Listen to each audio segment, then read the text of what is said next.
Friends, வணக்கம்.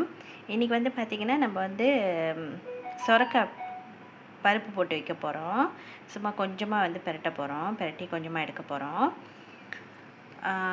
கட்டியாக எடுக்க போகிறோம். ஸோ அதுக்கு தேவையான பொருட்கள் பார்த்துடலாம்.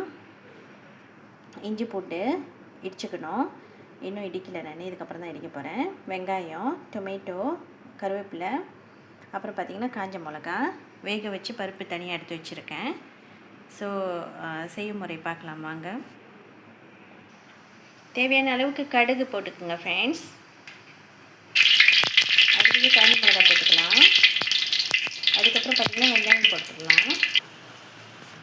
அடுத்தது பார்த்திங்கன்னா இடித்து வச்ச பூண்டு, இஞ்சி சேர்த்துக்குங்க. அடுத்தது கருவேப்பிலையும் தக்காளியும் சேர்த்துக்கலாம் ஃப்ரெண்ட்ஸ். நல்லா வதக்கலாம். நல்லா வதக்கிக்கோங்க.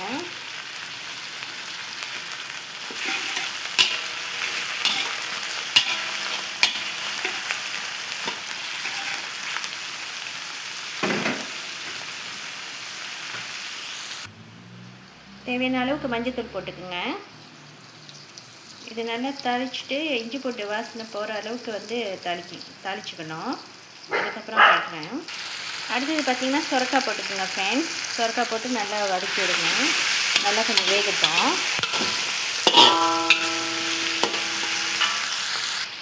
அடுத்தது பார்த்திங்கன்னா வேக வச்ச பருப்பை வந்து இதில் சேர்த்தாச்சு.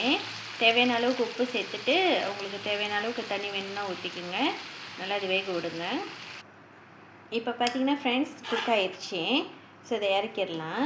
இறக்கிட்டு உப்பு செக் பண்ணிவிட்டு இறக்கிக்குங்க. இறக்கிட்டு அப்புறமா இன்னும் ஒரு சமையல் இருக்குது, அதை செஞ்சுட்டு மொத்தமாக காட்டுறேன்.